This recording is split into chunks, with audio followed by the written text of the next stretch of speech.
C'est aujourd'hui précisément le dernier jour pour déposer un dossier. Oui, depuis le 16 avril et donc jusqu'à ce soir, des guichets ont été ouverts en ligne et en physique en Espagne, spécialement pour les étrangers en situation irrégulière qui souhaitaient déposer une demande de régularisation exceptionnelle. Et la mesure a attiré des centaines de milliers de personnes. Depuis le 16 avril et même avant, on a vu d'immenses files d'attente se former devant les consulats des pays d'origine. On le voit là, des pays d'origine des migrants qui devaient disposer de documents, notamment de documents d'identité pour faire leur demande de régularisation. Et en tout, on a appris ce matin que plus d'1 million de personnes ont fait une demande de régularisation exceptionnelle. Mais il va y avoir beaucoup de déçus car la mesure doit profiter à environ 500 000 personnes, soit moitié moins que le nombre de demandes déposées. Alors, il faut savoir que les autorités vont avoir 3 mois, 3 mois pour traiter les demandes et délivrer ou non, d'ailleurs, parce que c'est pas automatique, à ces demandeurs un permis de séjour de travail d'1 an renouvelable. À qui va profiter cette mesure au final?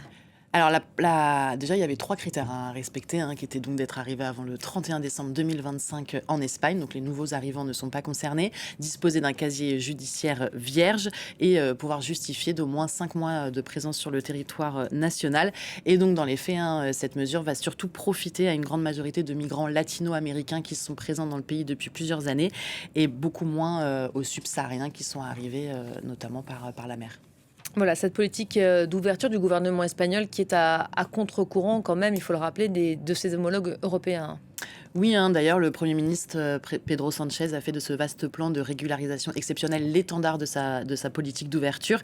Il a vanté à plusieurs reprises ces derniers mois les bienfaits de l'immigration pour la société espagnole. Mais cette mesure, il faut le rappeler, n'est pas seulement une question d'humanité. Elle est présentée par le gouvernement comme une nécessité face au vieillissement de la population et comme un levier pour soutenir l'économie espagnole.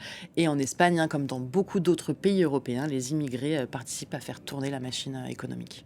Voilà, donc pour cette ultime journée de dépôt des dossiers, merci beaucoup Leslie. Je rappelle aussi que si l'Espagne mène cette politique d'ouverture, elle applique aussi le nouveau pacte asile qui accélère les expulsions de migrants irréguliers.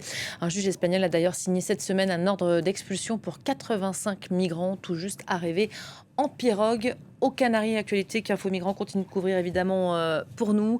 Merci, Leslie, merci pour ce décryptage.